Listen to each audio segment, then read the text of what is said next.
छात्रों, मैं आर.एस. विजय आप सभी को एक बार फिर से अपने YouTube चैनल में स्वागत करता हूं। कुछ परेशानियों की वजह से हमने वीडियो बनाना बंद कर दिया था। एक बार फिर से हम प्रारंभ कर रहे हैं।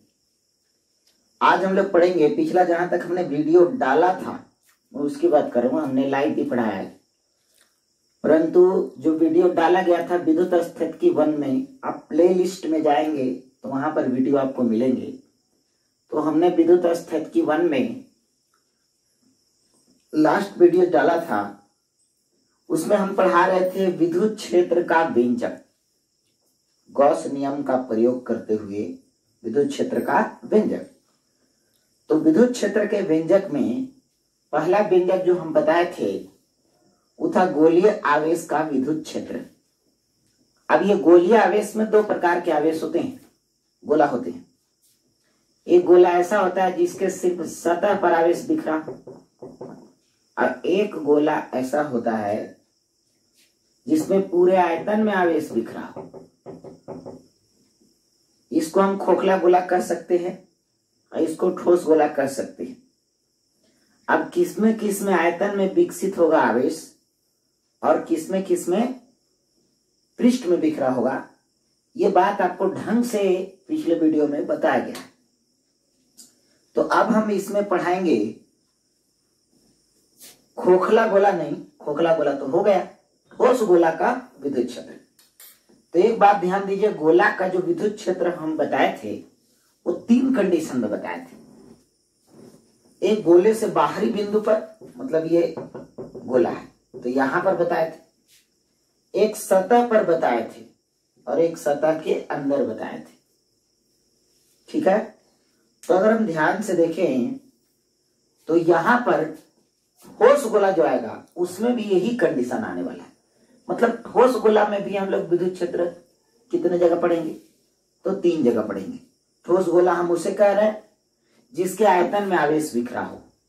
आप इसको कुचालकीय भी कह सकते हैं, कुचालकीय गोला, ठोस गोला, क्योंकि चालकीय में तो अंदर में आवेश रहता नहीं है। तो हम आयतनीय आवेश वितरण की बात कर ले। ठीक है, तो एक बार इस वीडियो को देखने से पहले एक बार इसके पीछे वाला वीडियो जरूर देखिएगा, नहीं तो ये समझ में नहीं आएगा। ठीक है, तो जो भी नए स्टूडेंट होगा पीछे वाले वीडियो देख लीजिए, पूरा प्ले लिस्ट में आप देखिए, तब ये देखना है। तो देखिए बाबू, पिछला वाला में भी लैंग्वेज हमने लिखा था, इसमें भी हम लैंग्वेज लिख रहे हैं।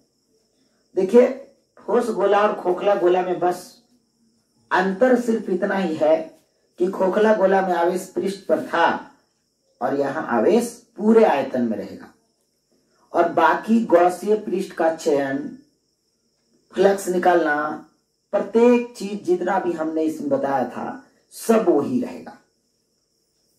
ठीक है, तो आप कहिएगा कि सब वही रहेगा तो फिर इसको पढ़ाने की क्या जरूरत है। देखिए बाबू, 3 जगह हम विद्युत क्षेत्र निकालते थे, एक बाहर, एक सतह पर और एक अंदर।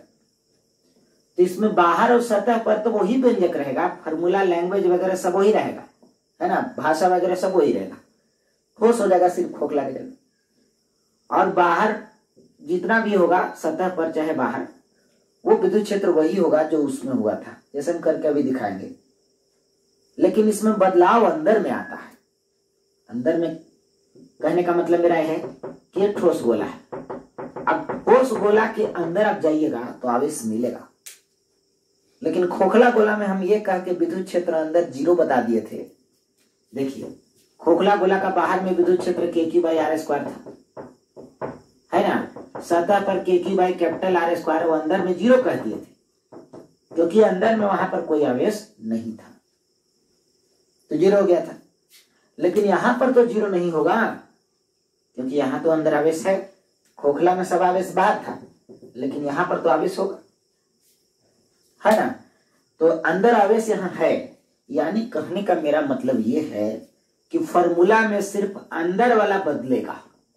खोखला रहता था तो अंदर विद्युत क्षेत्र 0 हो जाता था क्योंकि बंद आवेश आता ही नहीं था, है ना। लेकिन अब हम जब यहां पर बात करेंगे तो ये ठोस गोला है, तो अंदर आवेश है, तो अगर अंदर आवेश है तो अंदर विद्युत क्षेत्र भी होना चाहिए। क्लियर है। ऐसा है कि मैं पहले लैंग्वेज लिख रहा हूं, ठीक है। तो लैंग्वेज हम लिख रहे हैं, देखिए ये है ठोस गोला। तो जैसे लैंग्वेज उसमें था वैसे इसमें होगा। तो एक बार पीछे वाला वीडियो जरूर देख लेंगे लैंग्वेज के लिए। माना कि कोई ठोस कुचालकीय गोला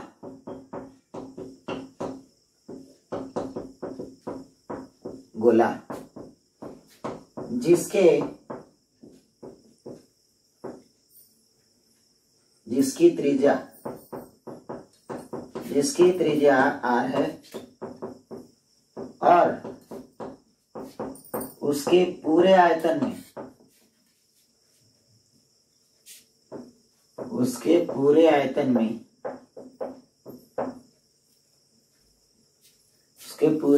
में q आवेश एक समान रूप से बिखरा हुआ है।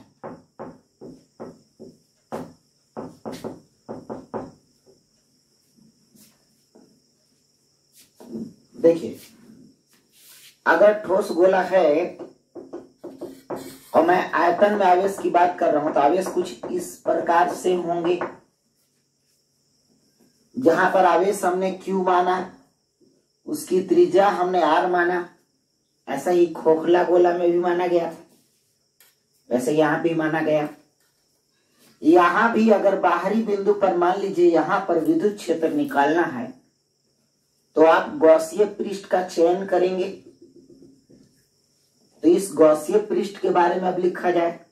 पहला पैराग्राफ में लिखा जाता है जिसके बारे में आप विद्युत क्षेत्र निकालने जा रहे हो उसके बारे में लिखना है, जिसका विद्युत क्षेत्र निकाल रहे हैं। दूसरा पैराग्राफ में विद्युत क्षेत्र निकालने के लिए आप क्या करने जा रहे हैं ये चीज आपको लिखना होगा। तो ठोस गोले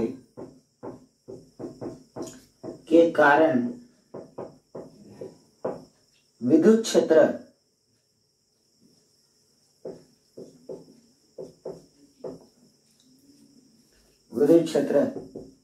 का व्यंजक प्राप्त करने के लिए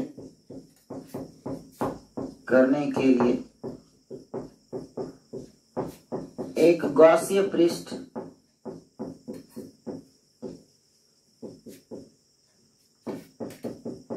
गोला का चयन करते हैं या गोले की कल्पना करते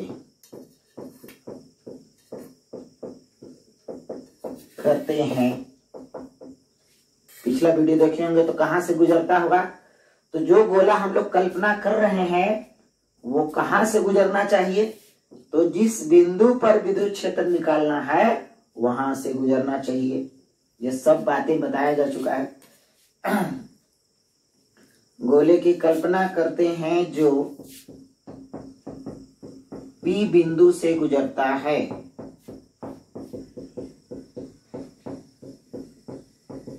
जहां हमें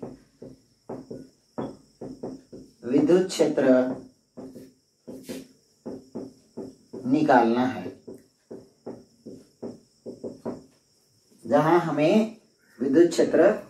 है,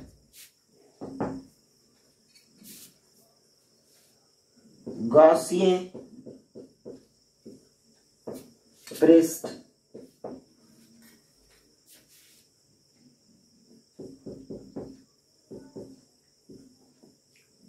गोला आवेशित गोले के, या गॉसीय पृष्ठ कह देते, गॉसीय पृष्ठ आवेशित गोले के सकेंद्रित है। सकेंद्रित होना चाहिए। हमने बताया था कि ऐसा गोला आपको चयन करना है कि इस गोले का केंद्र और ये वाला गोले का केंद्र एक जगह हो, सकेंद्रित हो। आवेशित गोले के सकेंद्रित है तथा इसकी त्रिज्या किसके बराबर होगा, तो इसकी त्रिज्या केंद्र से P बिंदु की दूरी R के बराबर है,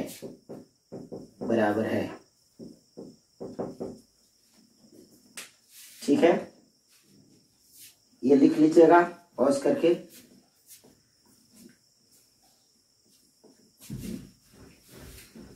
फिगर अभी हम ऐसे ही बनाए थे।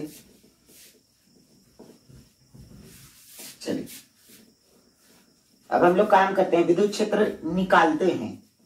तो एकदम पीछे वाला वीडियो आप देखे होंगे तो एकदम जस्ट लगेगा कि दोबारा वही काम कर रहे हैं, ठीक है। जहां अंतर आएगा आपको फर्क दिखने लगेगा। तो केस पहला अगर मैं बात करूं तो है ठोस गोले से बाहर, ठोस गोले के बाहर, ठीक है। तो ये है ठोस गोला।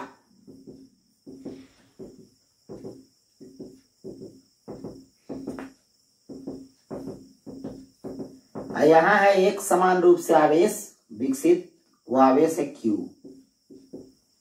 और इसका रेडियस है कैपिटल R। और यहां पर निकालना है हमें, मान लीजिए कि विद्युत क्षेत्र यहां पर। तो हम गॉसीय पृष्ठ का चयन करेंगे। सबसे पहला स्टेप क्या था बाबू? गॉसीय पृष्ठ का चयन करना। तो ये कर लिया हमने गॉसीय पृष्ठ का चयन। अब जिस गॉसीय पृष्ठ का आप चयन कर रहे हैं वहीं से गुजरना चाहिए जहां पर विद्युत क्षेत्र निकालना है। तो हमें यहां पर विद्युत क्षेत्र निकालना है, तो यहीं से गॉसीय पृष्ठ का चयन कर लिया। आवेश Q है इसका और रेडियस R है, और जहां पर हमें विद्युत क्षेत्र निकालना है वहां की दूरी हमने स्मॉल r माना है। तो जो गॉसीय पृष्ठ आप माने हैं उसका त्रिज्या तो स्मॉल r हो जाएगा, देखिए फिगर में, ठीक है। चलिए दूसरा काम एकदम जस्ट जैसे पिछले वीडियो में किए थे, फोटोकॉपी कर लें। दूसरा काम होता है E.ds का इंटीग्रेशन निकालना। तो इसके लिए E और ds को देखना जरूरी है। तो चाहे खोखला गोला हो या ठोस गोला हो, विद्युत क्षेत्र हमेशा त्रिज्या में होता है। देखिए ऐसे ऐसे, यानी कि विद्युत क्षेत्र हमेशा त्रिज्या की दिशा में बाहर निकलता है। प्लस है तो बाहर निकलेगा और माइनस है तो अंदर जाएगा। आप जानते हैं प्लस चार्ज का विद्युत क्षेत्र बाहर निकलता है और माइनस चार्ज का विद्युत क्षेत्र उसके अंदर प्रवेश करता है, ठीक है।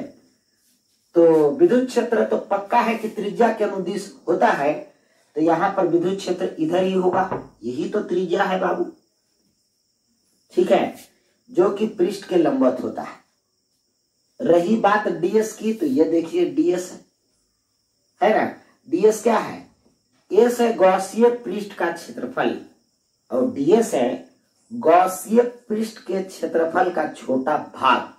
चलिए गॉसीय पृष्ठ ये है, इसका छोटा भाग यहां ले लेते हैं।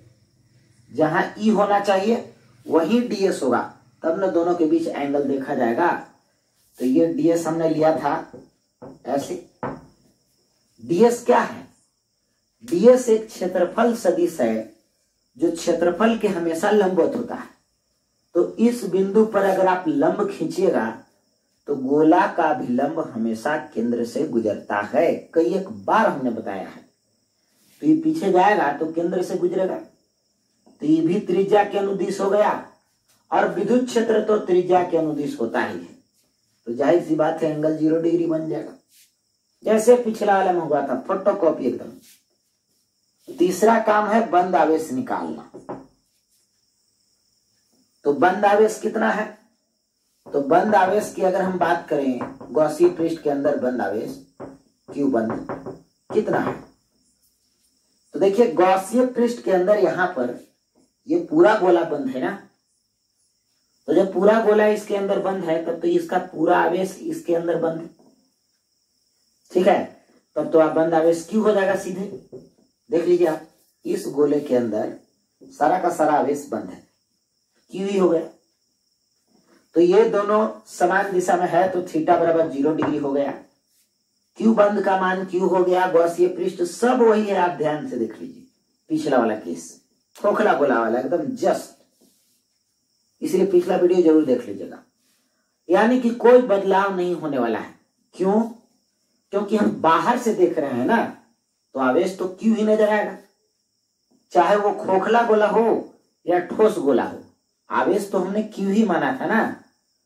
तो बाहर से देखने पर तो ये खोखला होगा कि ठोस होगा कि किसी भी प्रकार का आवेश है, क्यू ही तो है। ठीक है, तो क्यू बंद पर कोई फर्क पड़ा नहीं, ई डीएस पर कोई फर्क पड़ा नहीं। तो बाकी हम चलेंगे गॉस प्रमेय से। यहां से देखिए, इस फिगर के बाद यहां से गॉस प्रमेय से अगर हम चलेंगे तो क्या कहता है गॉस प्रमेय? ई डॉट डीएस का इंटीग्रेशन बराबर क्यू बंद डिवाइडेड बाय एप्सिलॉन नॉट 0 से 4 पाई आर स्क्वायर।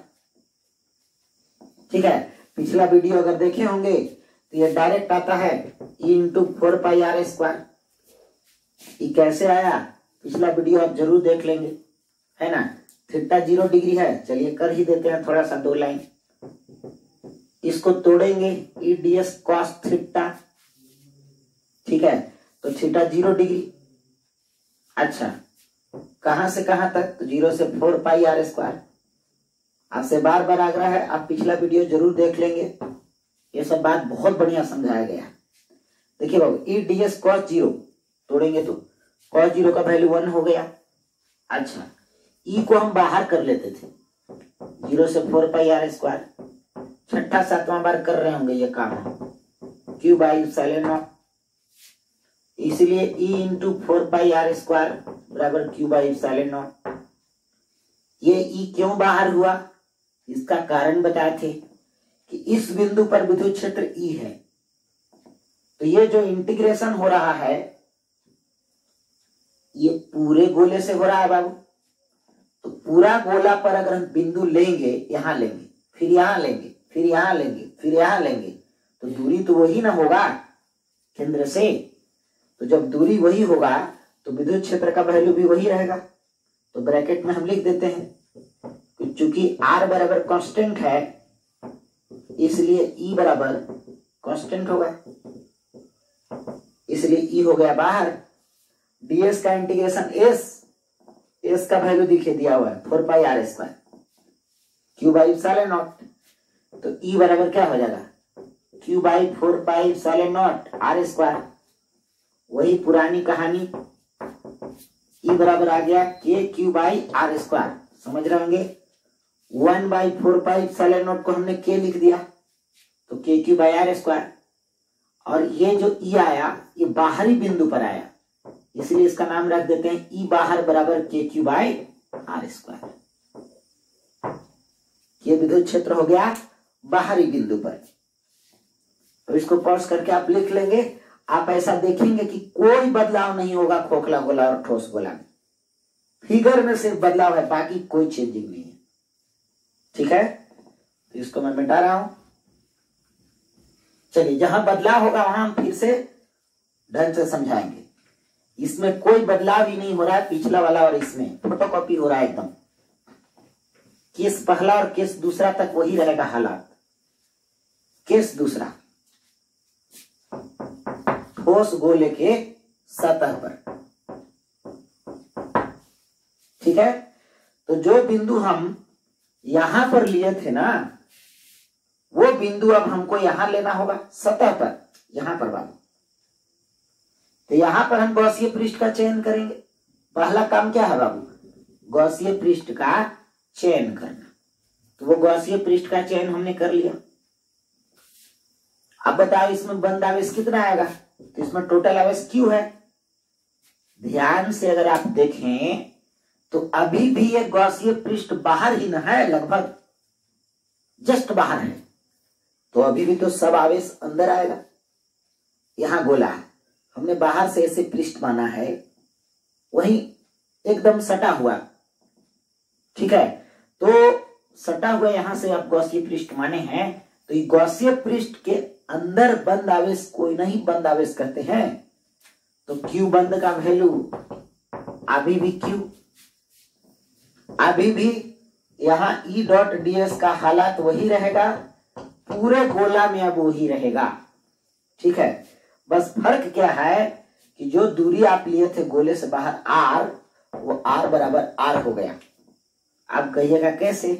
देखिए बाबू, ये गोला है, आप यहां पर लिए थे ऐसे दूरी ये r था, लेकिन अगर ये बिंदु जहां विद्युत क्षेत्र निकालना है वो बिंदु सतह पर आ गया, देखिए ये सतह पर है, यहां पे आ गया, तो यहां से यहां आ गया ये बिंदु, है ना।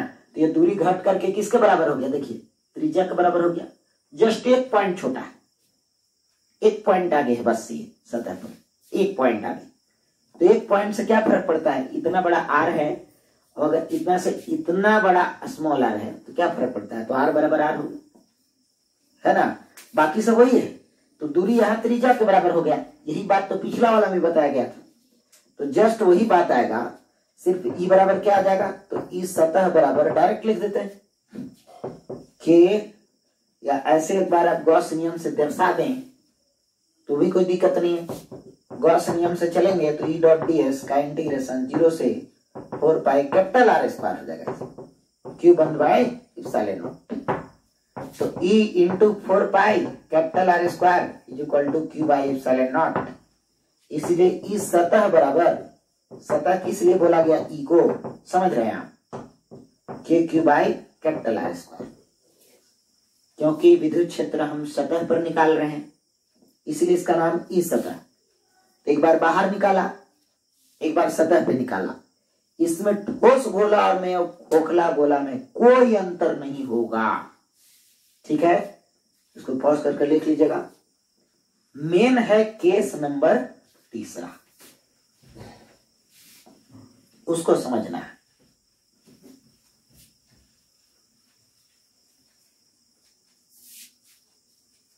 हम बात कर रहे हैं केस 3। केस 3 कहां पे निकालना है? तो ठोस गोले के अंदर विद्युत क्षेत्र,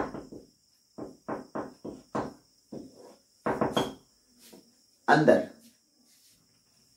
तो देखिए ये है खोखला गोला, सॉरी ठोस गोला, थोड़ा बड़ा ले लेते हैं।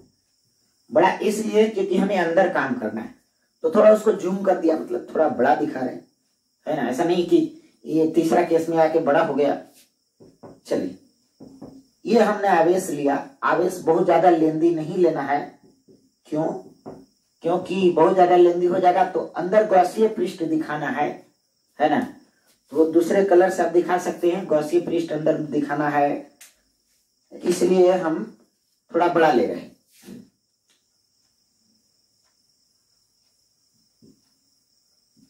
ये देखिए,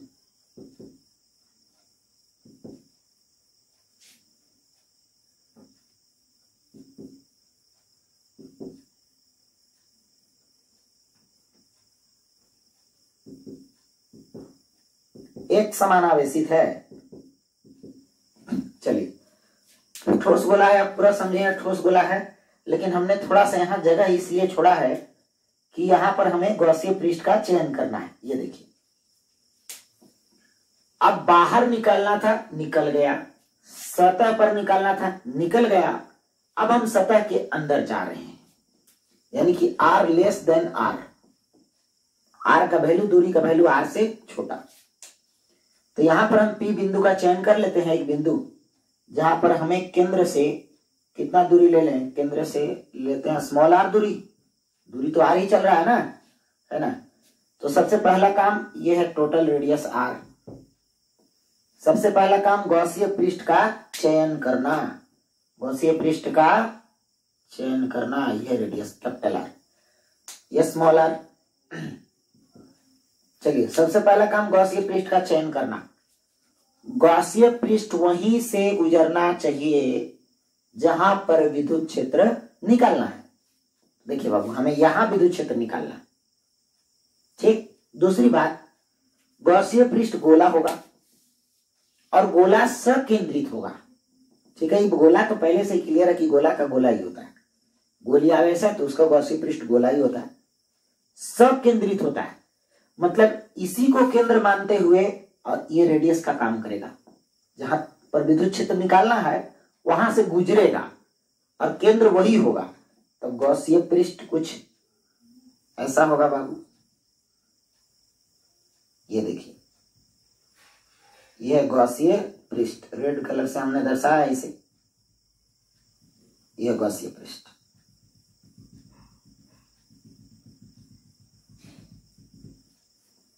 ठीक है, इसको हम स्मॉल आर कह देते हैं, इसे हम कैपिटल आर कह देते हैं, इसका पूरा आवेश क्यू है, पूरा आवेश। ठीक है, अब थोड़ा देखिए, कहानी कुछ वैसा ही है। यहां पर अगर हम ds का चयन करें तो ऐसे ही होगा, और e यहां पर ऐसे ही होगा, उसमें कोई फर्क नहीं है, ds और e एक ही दिशा में है, ये जो है सो रहेगा, कोई बदलाव नहीं होगा। विद्युत क्षेत्र त्रिज्या के अनुदिश होता है। ds इस पूरे गॉसिय पृष्ठ का एक छोटा सा भाग है जिसकी दिशा सतह के लंबवत होती है, और गोला में सतह के लंब हमेशा केंद्र से गुजरता है, त्रिज्या के अनुदिश होता है, और ये दूरी हमने माना है स्मॉल आर। ठीक है, और ये दूरी है कैपिटल आर। अब रही बात कि E डॉट ds, पहला काम था गॉसिय पृष्ठ का चयन करना, जो कि हो गया। दूसरा काम क्या था? दूसरा काम था विद्युत फ्लक्स निकालना, E डॉट ds का इंटीग्रेशन, तो ये भी हो जाएगा, ये पहले हो चुका है, ऐसा काम नया कुछ इसमें है नहीं। तीसरा बात नया है, क्यू बंद निकालना। अब सोचो, क्यू बंद यहां पर क्या है? गॉसिय पृष्ठ के अंदर बंद आवेश। तो गॉसिय पृष्ठ के अंदर जब बंद आवेश की हम बात करते हैं, तो ये जो गॉसिय पृष्ठ बाहर मानते थे आप पिछले वाले दोनों केस में, तो बाहर से देखने पर तो पूरा गोला अंदर था और पूरा का पूरा आवेश अंदर आ गया। परंतु अब आप ध्यान से देखें गॉसिय पृष्ठ को, ये देखिए गॉसिय पृष्ठ। क्या इस गॉसिय पृष्ठ के अंदर, सोचिए आप, क्या इस गॉसिय पृष्ठ के अंदर पूरा आवेश क्यू आ पाएगा? नहीं आएगा, क्योंकि अब आप यहां से गोला माने हो तो कुछ आवेश तो बाहर छूट गए ना। देखिए, ये देखिए, बाहर छूट गए, बाहर छूट गए। आपको कौन सा बंद आवेश चाहिए?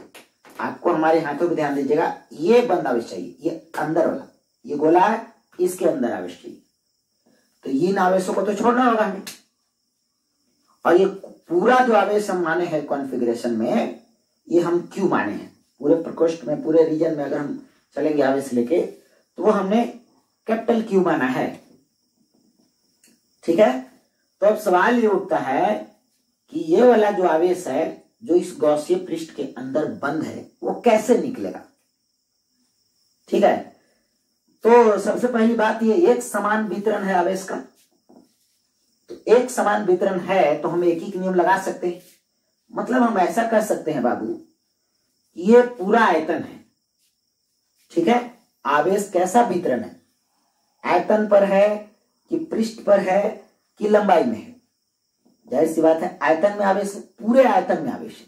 ये गोला है, इसके पूरे आयतन में आवेश है, और उन आयतनों में से पूरा आवेश हमें नहीं चाहिए, पूरा आयतन वाला आवेश हमें नहीं चाहिए, हमें सिर्फ गॉसिय पृष्ठ वाला चाहिए।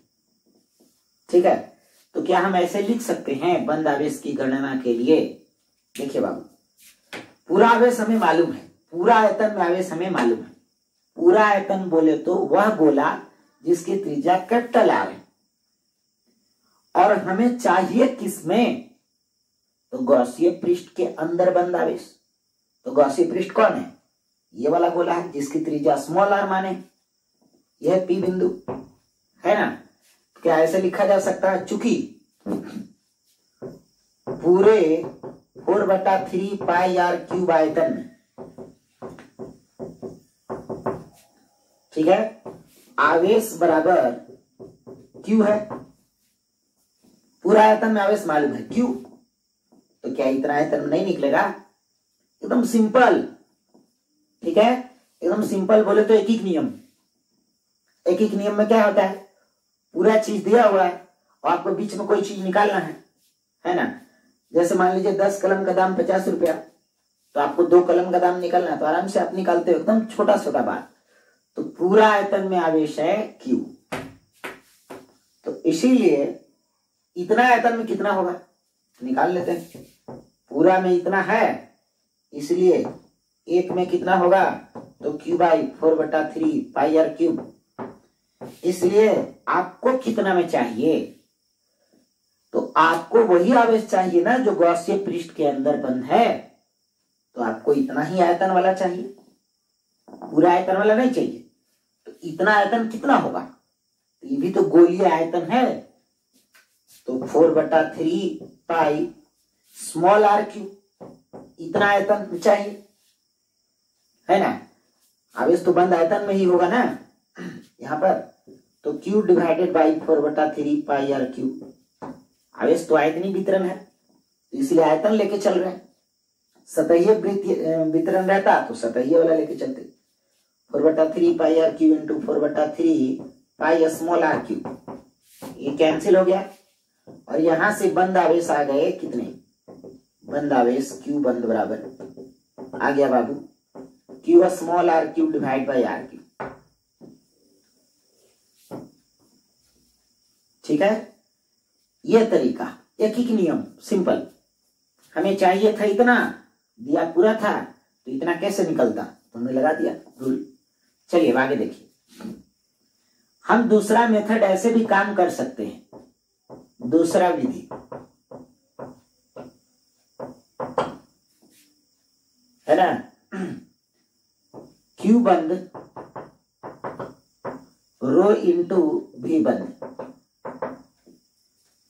फॉर्मूला बताया गया था कि अगर एक समान आवेश वितरण रहेगा और कहीं आपको ऐसा कंडीशन आ जाए कि कुछ आवेश गोले के अंदर हो कुछ बाहर हो, है ना, तो ऐसे केस में बंद आवेश के लिए एकदम स्टेप जब बताया गया था ना बाबू, स्टेप 1, स्टेप 2, स्टेप 3, ठीक है, गॉस नियम का प्रयोग करके विद्युत क्षेत्र कैसे निकालेंगे, इसके लिए 3 स्टेप्स पीछे बताए गए। तो उस स्टेप्स में आपको बताया गया था कि अगर कहीं आपको Q बंद निकालने में प्रॉब्लम हो जाए, जैसे ये कंडीशन जैसा आ जाए, कुछ बाहर हो जाए, कुछ गॉसीय पृष्ठ के अंदर हो जाए, तो ऐसे केस में आप इस फॉर्मूला का प्रयोग कर सकते हैं। अगर आयतनीय वितरण है तब, सतहीय वितरण है तो सिग्मा इंटू एरिया बंद, एरिया माने क्षेत्रफल, और लंबाई है तो लेमडा इंटू एल बंद, सब बताया गया है। ठीक है, तो 3 तरह का आवेश घनत्व होता है, रो सिग्मा लेमडा। रो बोले तो आयतनीय आवेश घनत्व, सिग्मा बोले तो पृष्ठीय आवेश घनत्व, और लेमडा बोले तो रैखिक आवेश घनत्व। तो यहां पर आवेश का कौन सा वितरण है, लंबाई में है या फिर क्षेत्रफल में है या फिर आयतन में है, जाहिर सी बात है यहां आयतन में वितरण है, इसलिए रो चला। ठीक है, सब पीछे बता दिया गया है ढंग से ये बात। ठीक है, तो Q बंद बराबर हम बताए थे रो इंटू V बंद लगाना, एक समान आवेश वितरण है, तो रो का फॉर्मूला होता है कुल आवेश बटा कुल आयतन। तो बाबू कुल आवेश कितना है, Q है, और कुल आयतन चलेंगे तो पूरा आयतन लेके चलना होगा जिसमें आवेश बिखरा हुआ, तो पूरा आयतन कौन वाला गोला होगा, बड़ा वाला गोला हो जाएगा। तो Q बंद बराबर क्या हो जाएगा, Q/4/3 पाई r क्यूब, कुल आवेश, रो बराबर का फॉर्मूला होता है कुल आवेश बटा कुल आयतन, तो कुल आवेश हो गया Q डिवाइड बाई कुल आयतन 4/3 पाई r क्यूब। और V बंद क्या है, तो V बंद वह आयतन है जिसके अंदर आवेश बंद है, मतलब आपको आवेश बंद निकालना है। देखिए बाबू, आपको इसी के अंदर ना आवेश बंद निकालना है। ठीक है, तो क्या हो जाएगा यहां 4/3 पाई स्मॉल r क्यूब, ओ सॉरी ये कैंसिल हो गया, तो वही बचा Q बंद बराबर QR cube divide by r cube. तो आप 2 विधि से इसका काम कर सकते हैं, लेकिन एक बात का ख्याल रहे कि यहां पर जो आप लगाए ये विधि, एकीक नियम या ये वाला फॉर्मूला, ये तभी मान्य है जब एक समान आवेश वितरण हो, माने हर जगह आवेश एक समान हो। अब जैसे हम आपको कहें कि 10 कलम का दाम 50 रुपया है, तो एक कलम का दाम बताओ, तो एक कलम का दाम आप बोलिएगा 50/10, 5 रुपया। लेकिन ऐसा तब ना होगा बाबू जब सब कलम एक जैसा हो, सब 5-5 रुपए का हो। अब अगर उस 10 पेन में हम कुछ 7 रुपया वाला मिला देते हैं, कुछ 3 रुपया वाला मिला देते हैं, कुछ 1 रुपया 2 रुपया वाला मिला देते हैं, तब तो गड़बड़ हो जाएगा आपका नियम। तो एकीक नियम तभी मान्य होता है जब एक समान चीज हो, एक समान वितरण, बिखराव होना चाहिए, एक समान रूप से कोई चीज को बांटना हो, तो वहां एकीक नियम हम लोग लगाते हैं। तो यहां पर एक समान रूप से आवेश बिखरा है, इसीलिए एकीक नियम लगा और इसीलिए इस फॉर्मूला का प्रयोग हुआ। अगर यह एक समान वितरण नहीं होता तो क्या होता? तो जहां ये फॉर्मूला हम बताए थे ना बाबू, वहां पर वो बात बहुत बढ़िया से बताया गया है, ठीक है, स्टेप्स में। उसके लिए हम लोग इंटीग्रेशन का प्रयोग करते थे, और उतना डीपली अभी जाने की जरूरत नहीं, अभी फिलहाल हम इस पर बात करेंगे। तो उसमें क्यू बंद का फॉर्मूला होता था रो डीवी का इंटीग्रेशन, ठीक है, जो कि बोर्ड के एग्जाम में या सिंपल क्वेश्चंस में नहीं आएंगे, वो डिफिकल्ट क्वेश्चन में आते हैं, वो भी कंपटीशन वाले में, ठीक है। तो बाद में देखा जाएगा, उसको बताया जाएगा, क्वेश्चन कुछ बताया जाएगा, कंपटीशन में ज्यादा आता है, ठीक है। आपको बोर्ड लेवल या साधारण लेवल का जो क्वेश्चन रहेगा, मीडियम लेवल तक की मैं बात करूं, हाईटेक क्वेश्चन की बात करूं, हाई लेवल की क्वेश्चन की बात करूं, तब फिर वहां पर वो यूज करना पड़ता है, ठीक है। तो IIT वगैरह के क्वेश्चन में आता है, तो करवाएंगे तो आपको वहां बताया जाएगा, है ना। तो रास्ता क्लियर रखा जाता है, चाहे कोई भी एग्जाम हो, तो हम रास्ता तो क्लियर रखे, हमने पहले बता दिया है कि उसका प्रयोग करेंगे, है ना। तो उस पर भी सवाल होगा, लेकिन अभी व्यंजक प्राप्त हो रहा है, और कोई भी व्यंजक असमान आवेश वितरण का नहीं आपको मिलेगा, ठीक है। क्वेश्चन भले मिल सकता है, वो बात अलग है। तो ये हो गया, बंद आवेश निकल गया। पहला काम था गॉसियन पृष्ठ का चयन करना, कर लिया। दूसरा काम था E.ds का इंटीग्रेशन करना, तो वो तो हम EDS निकाल दिए, खाली इंटीग्रेशन करना है। तीसरा काम मेन था बंद आवेश, बंद आवेश निकल गया। तो अब लगा दें गॉस का प्रमेय, इसको पॉज करके लिख लीजिएगा।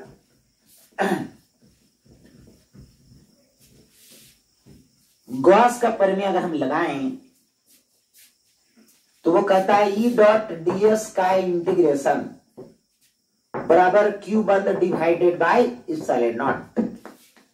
तो E.ds का इंटीग्रेशन 0 से 4 पाई आर स्क्वायर, डायरेक्ट लिखना है, अब 4 पाई आर स्क्वायर होता है।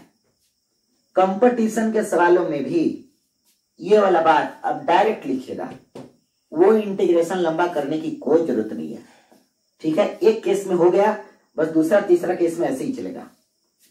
इज इक्वल टू क्यू बंद कितना आया, तो अभी हमने देखा कि क्यू बंद का फॉर्मूला आया था Q R Q divided by R Q. तो Q R Q divided by R Q और इप्सिलॉन नॉट, ठीक है। यहां इप्सिलॉन नॉट था, क्यू बंद वहां से लाके यहां रख दिया। अब इसमें से एक कैंसिल होगा, और ये 4 पाई इप्सिलॉन नॉट एक जगह लाएंगे, तो क्यू आर, यहां एक बचा आर, और डिवाइडेड बाय, देखिए 4 पाई को यहां ला रहे हैं और इसको इप्सिलॉन नॉट के साथ कर दे रहे हैं। यहां और क्या बचा, आर क्यू बचा, ई बराबर। अब ये जो 1/4 पाई इप्सिलॉन नॉट होता है, इसे हम के कहते हैं, इसे के कहेंगे। तो के कह देंगे इसको, तो क्या हो जाएगा यहां से देखिए, ई बराबर, ई अंदर, अंदर क्यों, क्योंकि अंदर विद्युत क्षेत्र निकाल रहे हैं, ई अंदर is equal to K Q R by R Q. यहां पर ऐसे लिख दें, जहां के बराबर 1/4 पाई इप्सिलॉन नॉट, इसके बदले यहां पर K Q R by R Q. First time ऐसा आया है अभी तक में कि ई जो है विद्युत क्षेत्र, वो समानुपाती आया दूरी के, लेकिन दूरी बढ़ाने से विद्युत क्षेत्र का मान बढ़ेगा। नहीं तो अभी तक जितना भी विद्युत क्षेत्र आप पढ़े हैं उसमें सब आर जो दूरी था ना बाबू नीचे आता था। तो पहली बार ऐसा हुआ है कि समानुपाती हुआ है, मतलब गोले के अंदर, ठोस गोला के अंदर जिसमें पूरे आयतन में आवेश बिखरा है, उसमें अंदर में दूरी बढ़ाने से विद्युत क्षेत्र का मान बढ़ेगा और घटाने से घटेगा, समानुपाती। ठीक है, ऐसा मोमेंट देखने को मिलता नहीं है, लेकिन कोई भी ठोस यानी कि आयतनीय आवेशित अगर हो तो ऐसा होता है कि दूरी बढ़ाने से विद्युत क्षेत्र बढ़ने लगता है। चलिए, तो ये हो गया विद्युत क्षेत्र। कभी कभी इसको एक और रूप में लिखा जा सकता है, इसको पॉज करके लिख लीजिएगा। तो इस फॉर्मूला को एक रूप हम और दे रहे हैं, उस पर ध्यान दीजिए। चलिए,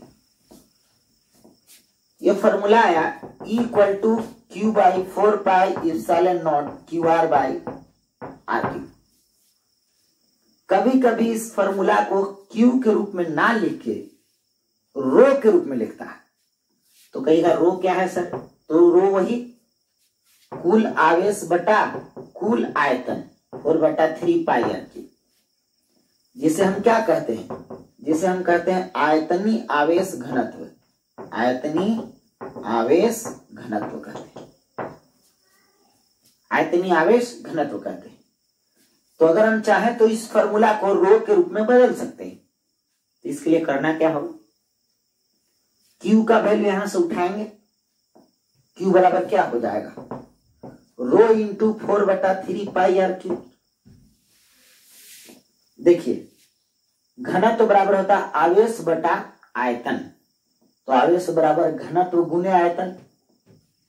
ठीक है, तो इसका वैल्यू यहां पर रख देना है हमें। ठीक, तो इसका वैल्यू यहां पर अगर रखेंगे, ये देखिए ऐसे कर देना है, इसका वैल्यू यहां पर रख देना है। तो E अंदर बराबर क्या आ जाएगा? रो इंटू, देखिए थोड़ा सा, E अंदर बराबर रो इंटू 4/3 पाई RQ, एकदम आसान है, इंटू R डिवाइड बाय, देखिए ये Q की जगह लिखा गया, divide by 4 pi epsilon not RQ। RQ से RQ कैंसिल हो गया, पाई से पाई कैंसिल हो गया, 4 से 4 कैंसिल हो गया, बचा क्या? देखो RQ गया, पाई से पाई गया, 4 से 4 गया, क्या बचा? ऊपर रो बचा, ये तीनों तो कैंसिल हो गया, ऊपर रो बचा, R बचा, तो रो R डिवाइडेड बाई, ये जो 3 है ये डिवाइड में 4/3, तो 3 नीचे आएगा, 3 इप्सिलॉन नॉट।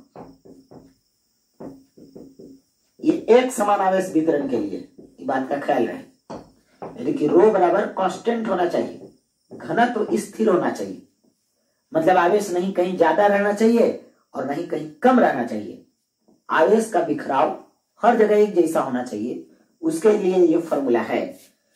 ई अंदर, ई माने विद्युत क्षेत्र, अंदर माने गोले के अंदर है ना, विद्युत क्षेत्र बराबर रो R/3 इप्सिलॉन नॉट, जहां रो बराबर कांस्टेंट है।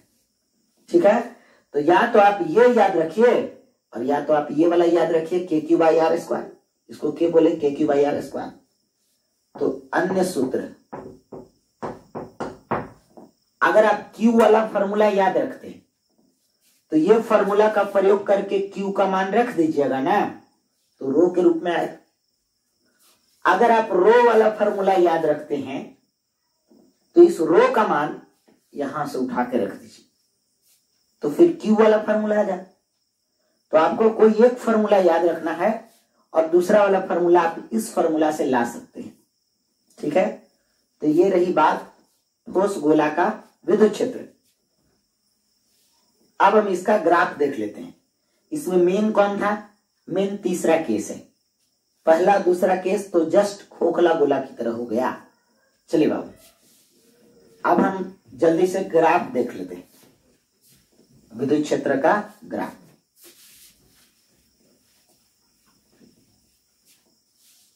तो ग्राफ हम लोग 2 जगह खींचते थे विद्युत क्षेत्र का, पिछला वाला में खींचे थे, विद्युत क्षेत्र तथा दूरी के बीच ग्राफ। तो देखिए बाबू, ई और आर, आर क्या था, केंद्र से लिया गया दूरी। तो मान लेते हैं बाबू कि ये ठोस गोला है, ये केंद्र है, यहां से ये दूरी हम ले रहे हैं। तो जैसे जैसे यहां से दूरी बढ़ेगा केंद्र से, ये अगर केंद्र है तो यहां केंद्र कहां होगा, थोड़ा दिमाग लगाइए आप। कहता है ई और आर के बीच अगर आप ग्राफ खींच रहे हैं तो ई हो गया वाई एक्सिस के जगह और आर हो गया एक्स एक्सिस के जगह। ठीक है, तो यहां पर आओगे तो एक्स का मान 0 होता है, वाई भी 0 होता है। तो यहां पर एक्स का मान 0 है, इसका मतलब आर का मान 0 है। तो आर का मान वहां कहां 0 है, गोला में देखो, गोला में यहां 0 है। इसका मतलब कि इस गोला का जो केंद्र है यहां पर मूल बिंदु का काम कर रहा है। ठीक है, और इससे कुछ दूर जाने के बाद मान लीजिए कि यहां से यहां है ना, अंदाज बता रहे हैं, थोड़ा सा यहां बड़ा इसलिए ले रहे हैं कि समझ में आए। आर बराबर आर है, आर बराबर आर मतलब सतह है। जिस समय यह दूरी त्रिज्या के बराबर होगा उस समय क्या होगा, उस समय सतह है यहां पर, है ना। अगर मैं इससे पहले बात करूंगा तो यह सतह के अंदर विद्युत क्षेत्र, अब इसके मैं बाद बात करूंगा इसके बाद तो यह सतह के बाहर, आर ग्रेटर देन आर। जैसे त्रिज्या 20 सेंटीमीटर है और आपसे विद्युत क्षेत्र 30 सेंटीमीटर पे पूछ रहा है तो बाहर हो गया, और अगर 5 सेंटीमीटर पे पूछ रहा है तो अंदर हो गया, है ना। अब देखिए, तो त्रिज्या आर है तो आर लेस देन आर मतलब अंदर का ग्राफ देखते हैं। तो ऐसा करते हैं, अंदर का विद्युत क्षेत्र देखते हैं। तो अंदर का विद्युत क्षेत्र हम लोगों ने पढ़ा है K Q by R Q, K Q R by R Q. ठीक है, तो इसमें जो ई है ना बाबू, ये वाई के जैसा काम कर रहा है, अब आर एक्स के जैसा काम कर रहा है। तो यहां ध्यान से देखिएगा, तो ई समानुपाती है आर की। समानुपाती किसे कहते हैं, ठीक है, तो समानुपाती हम उसे कहते हैं जिसमें दोनों ऊपर हो। जैसे ये ऊपर है, गुना में है तो समानुपाती, इसके अलावा सब कांस्टेंट है, सबका वैल्यू फिक्स है, तो हम ऐसे लिख सकते हैं ई समानुपाती आर। ठीक है, यानी कि y समानुपाती x, मैथ से तुलना किया जाए तो y समानुपाती x के जैसा होगा, क्योंकि e की जगह y है और r की जगह x है। तो y समानुपाती x, मैथ में पढ़े हैं, फिजिक्स में भी ग्राफ पढ़ाया गया हो कि y और x का पावर अगर एक एक रहे तो ग्राफ सरल रेखा होता है। और यहां पर r बराबर 0 करने पर e बराबर क्या आएगा, तो r बराबर 0 करिएगा ना तो e बराबर 0 आएगा। r बराबर 0 तो e बराबर 0। इसका मतलब पक्का ग्राफ मूल बिंदु से गुजरेगा। x बराबर 0 करने पर y 0 आ जाए ना तो ग्राफ मूल बिंदु से गुजरता है, तो मूल बिंदु से गुजरेगा। अच्छा, ये ग्राफ सरल रेखा होगा कि टेढ़ा मेढ़ा होगा, तो आप 10वां क्लास से पढ़ते आ रहे हैं कि अगर x और y का पावर 1 है ना तो ग्राफ बिल्कुल सरल रेखा होता है। तो सरल रेखा होगा और मूल बिंदु से गुजरेगा तो ग्राफ कुछ ऐसा होगा, देखिए। लेकिन ऐसा कब तक होगा, तो हम ऐसा करते हैं, यहां से बांट देते हैं रास्ता ऐसे। बांटने का मतलब मेरा क्या है, इसके बाद बाहर और इसके बाद अंदर। तो अंदर में विद्युत क्षेत्र देखिए सरल रेखीय ग्राफ में होगा और ई समानुपाती आर है। ठीक है, ये हो गया अंदर की बात, अंदर आर से छोटा आर। ठीक है, अब हम बात करेंगे बाहर। तो अगर बाहरी बिंदु पर बात करें तो विद्युत क्षेत्र आप क्या पढ़े हैं, के क्यू बाई आर स्क्वायर। वाह, ठीक उलट, उलट मतलब यहां समानुपाती यानी कि आर बढ़ने से विद्युत क्षेत्र बढ़ेगा। इसके ठीक उलट यहां पर देखिए आर स्क्वायर के व्युत्क्रमानुपाती, व्युत्क्रमानुपाती मतलब भागा में है, डिवीजन में। तो यहां पर जब आर बढ़ेगा तो विद्युत क्षेत्र का मान घटेगा, है ना। तो यहां का ग्राफ ऐसा होगा, यहां सरल रेखा नहीं होगा क्योंकि यहां पावर 1 नहीं है, ऊपर नहीं है। ठीक है, ऐसे भी नीचे है, इसको कहा जाता है रेक्टेंगुलर हाइपरबोला। सिंपली आप इसको हाइपरबोला कह सकते हैं। ये ग्राफ का नाम है हाइपरबोला, अति परवलयीय। मैथ में पढ़े होंगे तो, लेकिन इसका प्रयोग फिजिक्स में बहुत ज्यादा आता है। एक बात आप ध्यान दीजिएगा, हमने पहले भी बताया है, जहां पर भी y x के उल्टा हुआ, उल्टा मतलब ऐसे, तो ग्राफ हमेशा ऐसा ही होगा। ठीक है, और ये मिलेगा कहां पर ग्राफ? तो ये ग्राफ मिलता है जाकर के अनंत पे। आप कहिएगा क्यों अनंत पर मिलता है? तो देखिए बाबू, जहां मिलेगा वहां विद्युत क्षेत्र का मान शून्य होगा। आपको क्या लगता है यहां पर r का कोई भी मान रखने से विद्युत क्षेत्र शून्य हो जाएगा? देखो बाबू, कितना चीज से आप भागा दोगे, कि कौन सा संख्या से आप भागा दोगे? 10, 20, 100, 1000, 1 लाख से भी भागा दोगे तो कुछ ना कुछ वैल्यू आएगा। एक ही संख्या है जिससे भागा देने पर वैल्यू 0 हो सकता है, और वो है अनंत, है ना। तो ग्राफ वही ना सटेगा बाबू जहां ये y का मान 0 होगा, यानी कि e का मान 0 होगा। तो 0 वही ना होगा, किस r के वैल्यू पर 0 होगा बताइए? तो अगर उल्टा है, डिवाइड में है, तो x के कितना मान देने से y 0 होता है? तो अनंत, क्योंकि बाकी संख्या का कोई उपाय नहीं, y बराबर 1/x है या 1/x स्क्वायर है, तो x का कितना वैल्यू होगा ताकि y 0 हो जाए? तो x का बहुत बड़ा वैल्यू होगा, क्योंकि बहुत बड़ा से भागा दोगे तब ना वो 0 होगा। तो बहुत बड़ा कहां तक? तो बहुत बड़ा इनफिनाइट पे। इसका मतलब ये जो ग्राफ है ये कहां पर मिलेगा? तो अनंत पर मिलेगा। इसका मतलब नहीं मिलेगा दो रेखाएं एक दूसरे से अनंत पर मिलेंगी, इसका मतलब दोनों एक दूसरे के समानांतर हो जाएंगे। नहीं तो अगर हल्का से भी ऐसे किए तो आगे जाके मिल जाएगा। अनंत पर मिलना मतलब समानांतर हो जाना, तो ग्राफ आगे जाके समानांतर हो जाए। ई व्युत्क्रमानुपाती r स्क्वायर। ठीक है, वीडियो अगर लंबा चल गया हो तो आप 2 बार में करके देख लें, है ना। तो आज बस इतना ही। अगले वीडियो में हम लोग देखेंगे अनंत तार का विद्युत क्षेत्र। ठीक है, यह था गोला का विद्युत क्षेत्र। अगले वीडियो में हम लोग देखेंगे अनंत तार का विद्युत क्षेत्र। अनंत तार रहेगा और इस पर आवेश बिखरा रहेगा। ठीक है, तो जरूर एनसीईआरटी से पढ़ सकते हैं इसको आप, है ना। इनफाइनाइट वायर रहेगा, इसका विद्युत क्षेत्र हम लोग देखेंगे अगले वीडियो। तो आज इतना ही, आज के लिए धन्यवाद।